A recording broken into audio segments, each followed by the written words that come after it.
हमारे एक व्यूवर ने कहा है कि उनका नाम लिखें उर्दू में। उनका नाम है लाल मोहम्मद। तो देखिए, लाम और अलिफ और ये है लाम।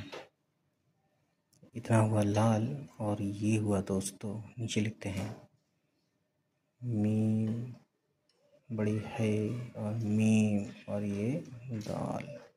ठीक है, ये नाम हो गया दोस्तों लाल मोहम्मद। तो गाइस, यही नाम अगर हम इंग्लिश में लिखें तो कुछ यूँ लिखा जाएगा, you know that very well.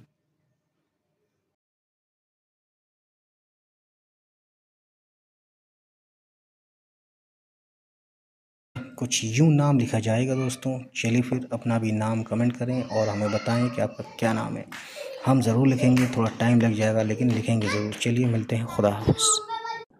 उम्मीद है गाइस ये वीडियो आपको पसंद आई हो, और अगर पसंद आई तो प्लीज़ हमारे चैनल को सब्सक्राइब कीजिएगा और उन सभी तक पहुंचाइए हमारी वीडियोस को जिनके बारे में आपको लगता है कि उनको ये वीडियोस देखनी चाहिए।